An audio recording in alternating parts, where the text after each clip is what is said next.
Welcome back to JB Squared. Very excited for today's show. I'm JB Hager. I'm joined by Johan Bruneel. And wow, what a day. I mean, just a GC battle extraordinaire and a shakeup in the overall podium. Really, really good stuff to dig into today. If you listened to the move earlier, I think you're going to want to stick around and hear Johan's opinion of which team has the upper hand, momentum, whatever you want to call it. We'll get into all of that on today's episode of JB Squared. Okay, Johan, I'm really excited to talk about today's stage. I want to spend some time on the winner. I want to obviously spend time on UAE and Jumbo, but I think it's important to talk about the crash early on. You know, and the coverage did a really good job of doing. They call it a split. They did a split screen of live and a flashback. I like that because if you tune in late, bringing you up to speed. But it's not very often that you see a crash in cycling where they pause the race. You know, and I think it was like 24 minutes, and they probably it was a long time. It was a long time. So you know, it was early in the stage. I think about after like 10 kilometers. There was, you know, a lot of attacks, and they actually didn't. They didn't have the crash filmed, but apparently, from what I read afterwards, there must have been some oil on the road in a turn, and so about 40 riders went down. It was clear immediately that there were some riders who were hurt. You know, we lost Romain Bardet today. I think a concussion. We lost Louis Meintjens, who was in 12th or 13th position. We lost Pedrero from Movistar, I think, and then Chavez. Officially, you know, the explanation was that there was a lack of ambulances. I don't know if that's true or not. Anyhow, I think it was a wise decision to neutralize the race. There's probably been a consensus between the teams, the organizers, the UCI judges. Normally, if a race is stopped, it's because there's too many ambulances that are busy, and if the race goes on, the race is not covered anymore with ambulances. You know, if there's 3 riders there, normally they would go all in the same ambulance.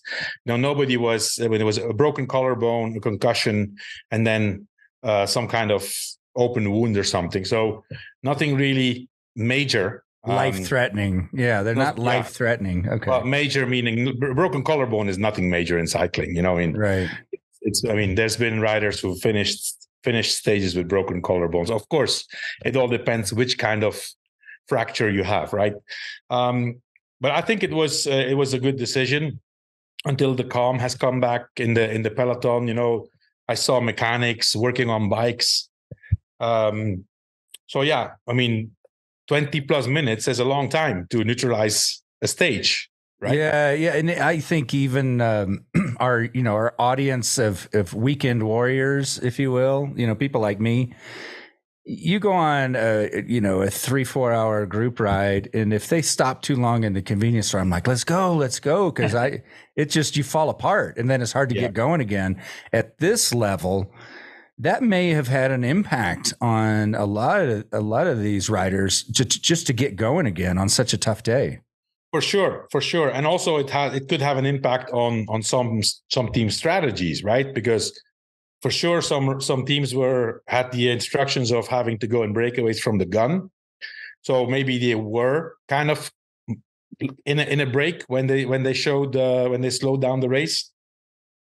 And then, of course, sitting there for 20 plus minutes, then, to get going again, you know, everything you've done before the stage, they all warm up on rollers. They all have this protocol of getting ready for the stage. That's all through the window, right? But anyway, it's for everybody the same. And then, so the race started again. And finally, there was a strong breakaway, as you would expect, with really strong riders. You know, you had... I don't know how many riders there were in the break, 15 plus riders. But, you know, we had Mike Woods in there. We had Thibaut Pinot in there. We had Giulio Ciccone, who was going for the polka dot jersey. Mikel Landa, Mikel Kwiatkowski, yesterday's winner. You know, a lot of riders that on a day like today, they could be in a break that potentially could make it to the finish, right?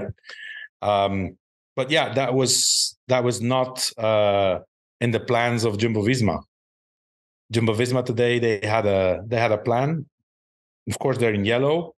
They're supposed to set the pace, but logically, you would think, well, you know what? I mean, since we have set, or we are so afraid that Pogacar has this acceleration and can take this bonification, this is an ideal situation. We can let it go. The first guy is 10 minutes down. So as soon as it gets to 7-8 minutes, other teams are going to pull anyway. But the bonifications are gone on the last climb and at the finish, right? Now, that was not the case. They rode like madman today, Jumbo Visma. They were impressive in strength. They first there was Laporte and Nathan van Hooijdonk. They were extremely, extremely strong. I mean, when these two tall, heavy guys were setting the pace, there were guys being dropped in the peloton, like decent climbers, like Alaphilippe, for example, was getting dropped when these big guys were pulling. So they were definitely on a mission today, Jumbo Visma. And that's where I got some questions about what they really wanted to accomplish. Do you suspect that they wanted they didn't want a fresh Pogacar going into that last 5K of the climb? Yeah, yes, that's true. That's true. But I mean, I think what in their mind, if you ride like this, they have the two guys, then they have I'm trying to think who was the next guy. It was probably Tish Benoot, the next guy, then Dylan van Baarle, and then when Wout van Aert started to go on the second to last climb, Col de la Ramas, I mean, that was still 67 kilometers from the finish. And I was thinking by myself, okay, what are they going to do until the bottom of Jouplan? Now, here then comes the phenomenon Wout van Aert into play that, you can't explain. It makes no sense, but he's so strong. Like, he was putting this tempo on the Col de la Ramas, which is a hard climb, by the way, a really hard climb. On top of that, on the top, it's all open. As you could see, it was single file, and he was just drilling it. And guys like Tom Pidcock and Marc Soler and I don't remember who the other was. There was another guy there from GC. They were having such trouble and getting dropped. Pidcock there, his chase for a good GC was over there on the Col de la Ramas. And this is when Van Aert is pulling, knowing that he goes over that climb, he has to pull the whole downhill and then still all the flat until the bottom of the Jouplan. So, Jumbo Visma is able to do these kind of strategies because they have Wout van Aert. Without Wout van Aert, you cannot do this because you're running out of riders, right? And so he is there and he does the job of 3 riders. And then, these other 3 riders are still relatively fresh. One thing you have to have in mind is, okay, they want to make the race hard because they want to tire out Pogacar. But, if the race is hard, it's hard for everybody. Right. First of all, for them, also for Vingegaard, And in my opinion, if you race like this, the objective is to place an attack on Jouplan and try to drop Pogacar. I mean, I didn't have to see today's stage. I've seen enough already to know that that's not going to happen. Vingegaard, for the moment, is unable to drop Pogacar. It's the other way around, right? I mean, you can see clearly that he's looking for Pogacar. He's obsessed with Pogacar. A lot of times when Jumbo Visma is pulling, he's sitting further down and looking for the wheel of Pogacar. And he's never behind his team. Now, in my opinion, that's not the demeanor of a leader with confidence. If you have your team pull, you sit behind your team and you wait until it's time to go, right? So I understand why he's not confident, because until now, I mean, they're so tight that it's logical that he's always waiting for this attack. But then I question, why do they ride like this? They may think, okay, on the last climb, Pogacar is going to be stronger than Vingegaard, but then no, Vingegaard is going to be stronger than Pogacar. Not the case, or it may be part of today and tomorrow, right? Wearing them out, and then tomorrow being the second chapter of this 2-day strategy, and finally going on the last climb. But I don't see it happening tomorrow either. I could tomorrow see the other way around. Do you still feel like Pogacar is gaining in fitness, momentum, all of that? He's not. He's a lot better than the first mountain stage that we saw, where everybody thought the tour was over. They, at this level, JB, they can't get any better. If they get better, they're gonna flatten the Alps. They're gonna flatten the Alps because they're going so fast. But they're really, really tight. Although I do think that it's something I keep seeing, little tiny things. Vingegaard, in my opinion, is riding nervously in the bunch, always looking for Pogacar's wheel. And if you compare this year, except that one stage, right? If you compare it to last year, it's very clear to me that last year Vingegaard was able to follow every single acceleration of Pogacar. Pogacar was sometimes winning these sprints, but he wasn't able to put any distance in between him and Vingegaard. And this year, every single time Pogacar has attacked, Vingegaard has not been able to follow one attack yet. That's the difference, in my opinion. That time-wise, they're very equal, but I think that Pogacar has a little bit the upper hand on Jonas Vingegaard, and for the moment, it's 10 seconds difference. So, maybe it's going to come down to the time trial. I don't know. It was hard for me to tell if, with those explosive hits from Pogacar, Jonas doesn't have that. And it was hard for me to tell today if he was doing those surges, but they just wouldn't last long. He had to settle back down. Jonas would crawl back. Was it because he was blowing himself up really quick? Or do you think the motos and the crowd played a factor in those attacks? No, I don't think the moto. I mean, obviously, it played a factor in his first attack for the bonification sprint, because it was clear that when he went first and he distanced Vingegaard, he stayed out there. Then at a certain moment, he saw that he was staying there. It was clear that he was waiting and letting him come back. That was obvious. And then he was basically saying, okay, now I'm going to give it all my effort in that last surge towards the top of the climb. And then when he went, I think his objective was to put a little bit of distance and get those bonifications. Finally, the motorbikes prohibited him from doing that. And then he made a mistake. He let himself surprise by Vingegaard. So, Vingegaard he has a pretty good acceleration also. I mean, the proof is that one moment of not paying attention, and Vingegaard got the bonification there. But yeah, I mean, it is crazy how tight, how close they are today. It's the first time that I didn't. I mean, when Pogacar went, and it was still far from the top.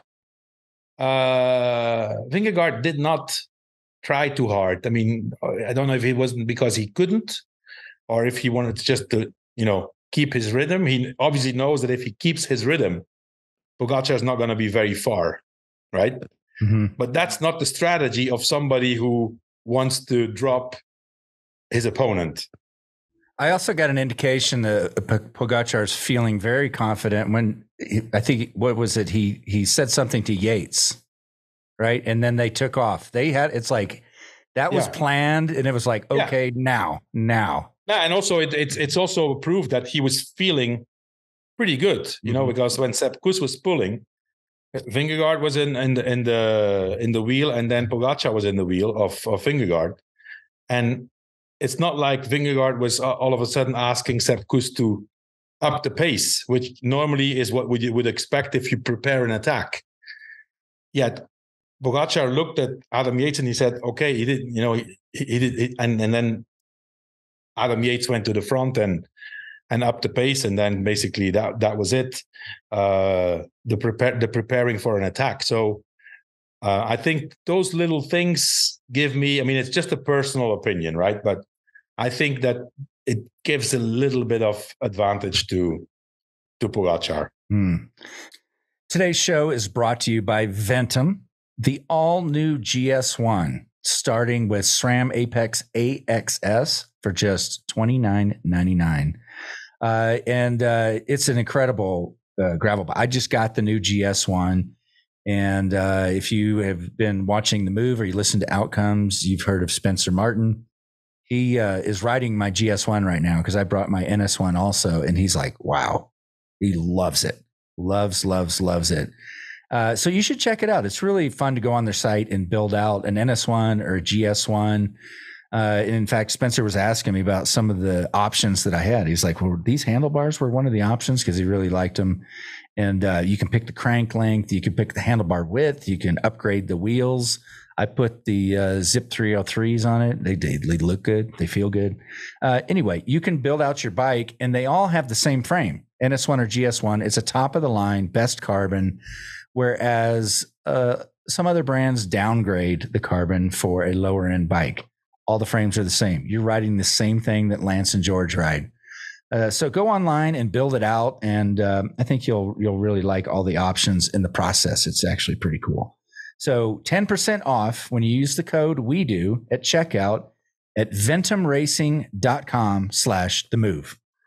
Today's show is also brought to you by Ketone IQ, which is made by HVMN. And today was fun. On The Move, we had Michael Brandt. He's the CEO of HVMN, and we got to chat a little bit after the show because some of the things I've been telling you this tour, I feel better with mental clarity. It's helped with all kinds of things, my ADD that I deal with.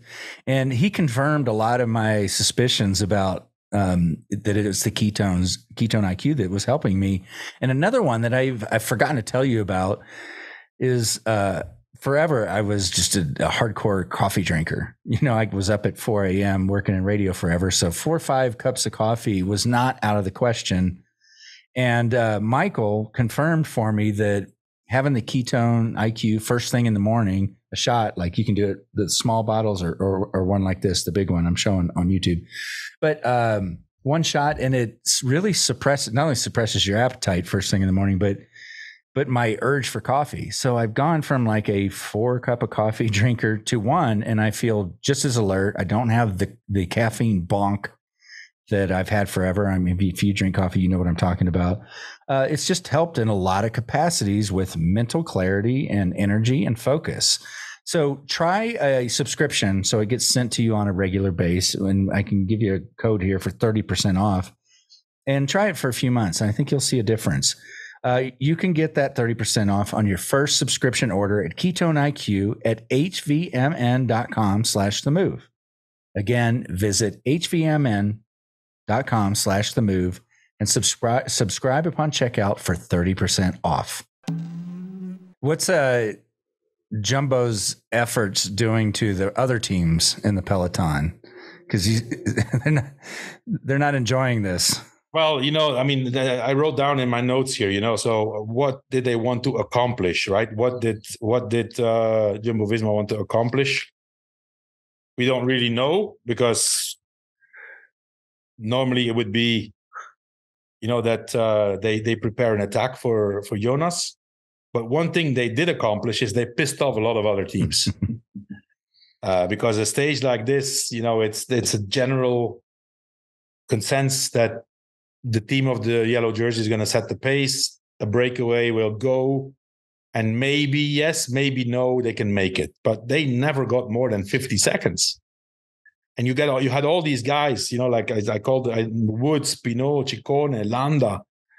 They all tried to get ahead of that group, and they were just brought back. No chance at all to make it. Even before the second last climb, before the Col de la Ramas, they were already reeled in, and from there on, it was just jumbo, which. You need to be really, really strong and confident to execute a strategy like that, first of all. But then my question is, what is the result of this strategy? Today, they took 1 second.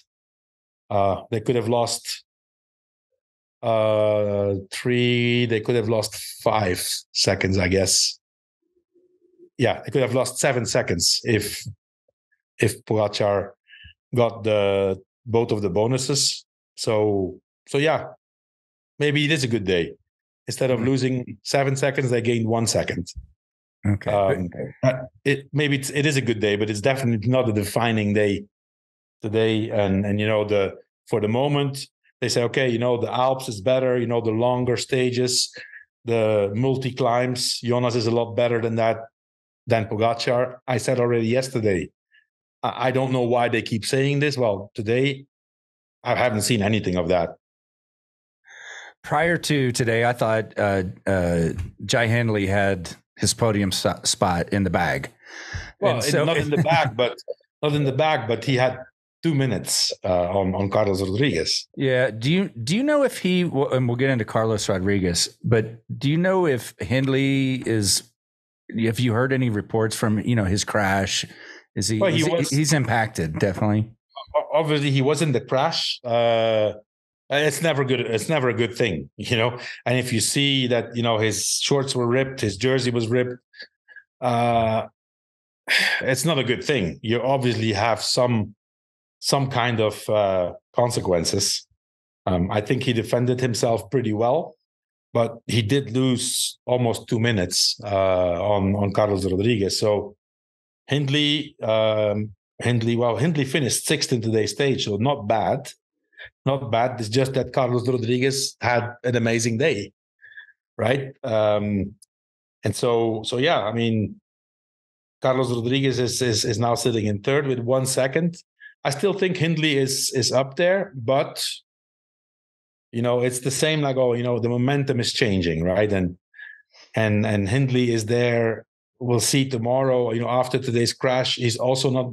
Today, he suffered a lot, so tomorrow, he's also not going to have a great day. But maybe Carlos Rodriguez will pay his efforts off today. So we'll see about that. That's still going to be an interesting battle.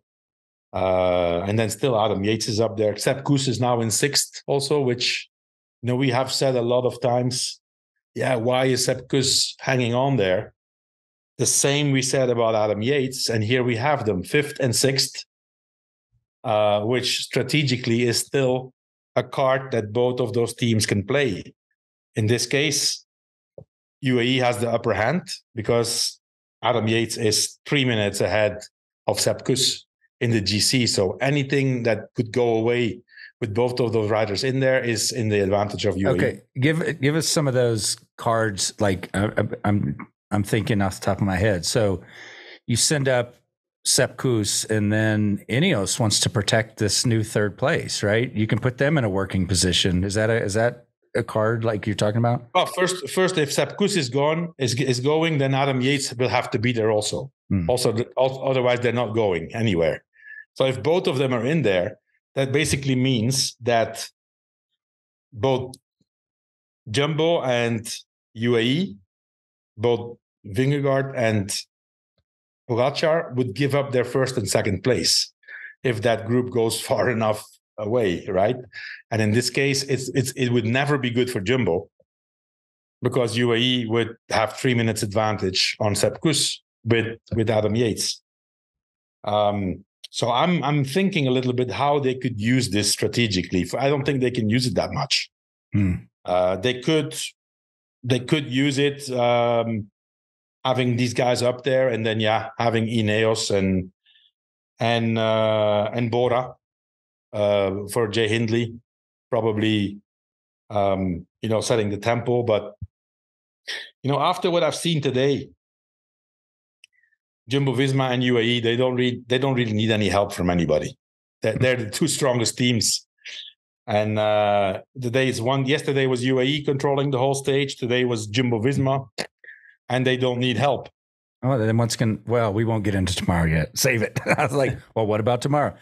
Because we need to spend more time on Carlos Rodriguez, because this is a name that you shared in the Up and Comer show a couple of years ago.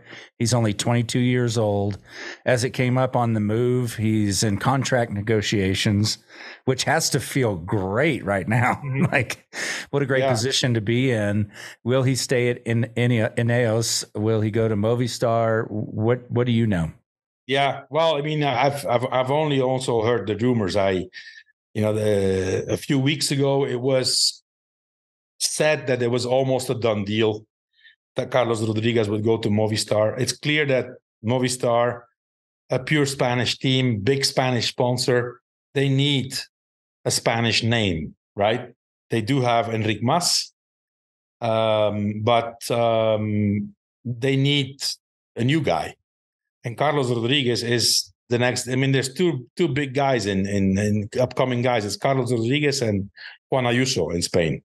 Juan Ayuso has a long-term contract with UAE, so they're going after Carlos Rodriguez. Now, I have heard in the last week during this Tour de France that this rumored agreement between Movistar and Carlos Rodriguez is far from a done deal, and that the chances that he's staying at Ineos are better and better, which to me would make a lot of sense. I think that if Ineos really wants to, I think they need to keep him because they need a guy like him. And if it comes to money, Ineos is always going to win that battle against Movistar.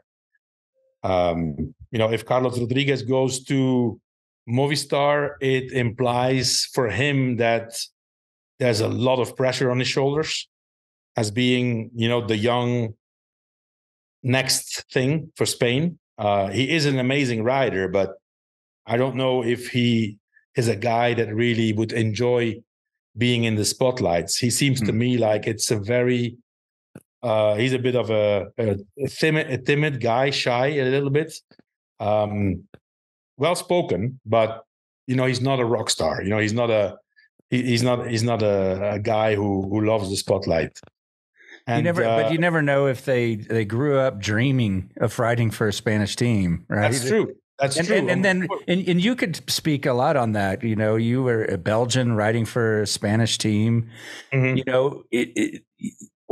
What's it like for those riders culturally? You want to be surrounded by something that's comfortable and familiar, I would assume. Yeah, but this guy's first of all, Carlos Rodriguez is how do you say that? Not typical, atypical guy. Atypical, yeah. Atypical. So he went straight from juniors to the World Tour, straight to Ineos. He was dominating the juniors categories, and for sure, as a young rider, he would have been dreaming of Movistar. But Ineos that's like another level, right? Carlos Rodriguez is also a guy. He has an engineer's degree, so smart guy, speaks very well English. In Ineos, there is quite a lot of Spanish staff and some Spanish riders. So I don't think that's an issue for Carlos Rodriguez. Okay.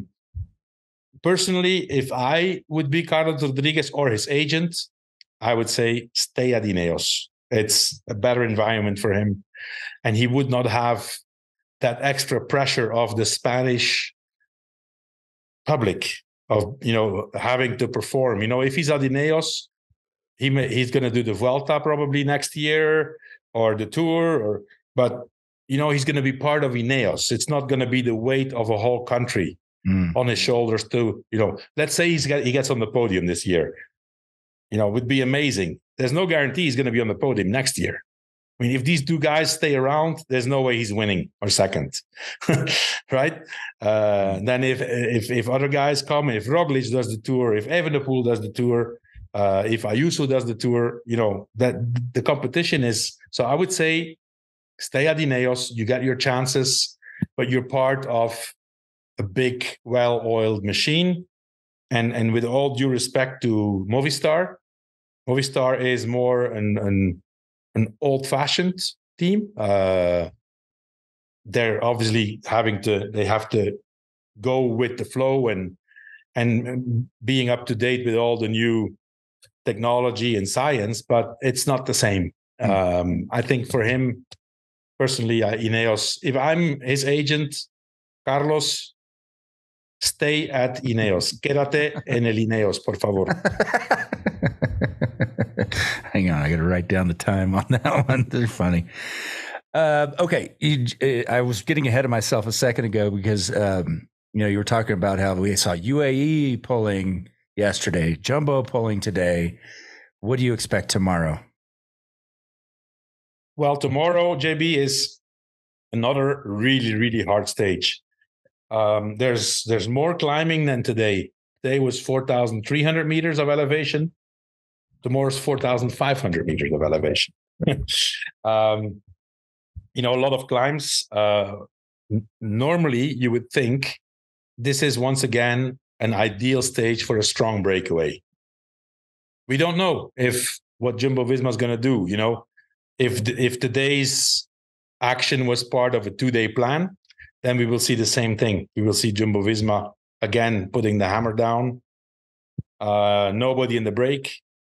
And because normally if it's just the last climb that's the hardest, and that's also the case tomorrow, it makes no sense really to have a rider in the breakaway because he doesn't have to wait and then do a downhill for Jonas Vingegaard. That made a lot more sense when it was over the Tourmalet, which was the hardest climb of the day, but it was the second last climb. Tomorrow, the hardest climb is the finish. So if we can go off today, it's going to be the same thing. A day like tomorrow, it's up, down, up, down. I can only imagine the riders who have been suffering, seeing those yellow guys up front, yellow and black, whatever, the bee swarm, they call it, putting the hurt on the peloton, and I can see more of the same. Logically, it would be ideal for a breakaway like today. So I don't know, maybe there's been a few talks between directors and they say, hey, don't keep pissing us off because otherwise we're going to ride against you or whatever. But there's not much they can do against them. They're so strong that they impose their will on the peloton. The days that Jumbo Visma decides, they do it, and the days that UAE, they do the same. I expect actually tomorrow on the last climb, if you look at how it finishes, the last 1.5, 2 kilometers, it's 9 and 10%. I expect an attack of Pogačar. Tomorrow, I think, would be an ideal day for Pogačar to attack, take the jersey, and be able to start the time trial in last position, to have the split times of Jonas Vingegaard, who will start just in front of me. That would be my objective. Yeah, we're going to, for other reasons, running short on time, but someone did ask about that, like the strength of starting last in the time trial is a very powerful position to be in. It is. I mean, it's not a real time. It's a climb. It's climbing.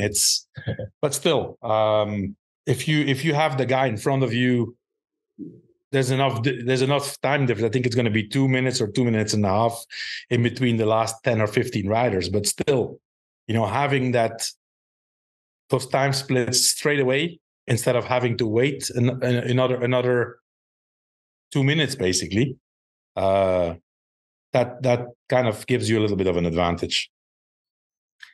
Okay. I guess anything else from today? If not, I'm going to do the Ventum trivia. I think we covered it all. I will say this. This head-to-head battle on the heels of the Netflix series, which has drawn some interest and new people in. This is good for the sport. What we're watching, really good. Yeah, and it maybe I'd love your thoughts. Maybe the closest finish that we may see since Le Mans and Fignon. Possibly. Oh, I've heard there's a few other situations where, I don't know how it's going to be at the end, but at today's point, there was like 4 or 5 other occasions where it was still close, and then there was one mountain stage where it all blew up. I mean, I remember 2003. At this point, Lance had 15 seconds advantage on Ulrich, and it's nerve-wracking. And that was the time trial that he slid out, right? And yeah, right. But Ulrich's, but Lance had then on Luzardi then already taken a minute back, so he was leading with 1 minute 15. Yeah, I remember last time trial. Yeah. Okay, cool. Looking forward to tomorrow. Today's, let me give you yesterday's answer from Ventum Trivia, and then again, a chance for you to win an NS1. What was the first year the Tour had a Grand Depart outside of France, and where did it happen? Did you know that answer? Maybe not. I did not. I was going to say 1980 or something, Berlin, which I do remember seeing pictures of it, but it was a lot earlier, right? It was earlier. It was 1954 in Amsterdam. Okay. Oh. Today's question, and again, when all the correct answers go into a drawing each day, and then at the end of the tour, we'll draw for the new Ventum NS1. Today's question is, what was the original nickname of the tour? All right. So do your research, figure out what the original nickname for the tour was, email it to trivia@ventumracing.com, and good luck trying to win that bike. All right. Johan, thank you very much. Looking forward to outcomes for tomorrow. I'm definitely tuning into that one. And I bet, La Movida is going to start heating up with a Spanish rider, right? Yeah. We have a lot to talk about. Okay. And then on that note, I'll let you go. Thank you, Johan, and I appreciate it. Okay, JB. Thanks.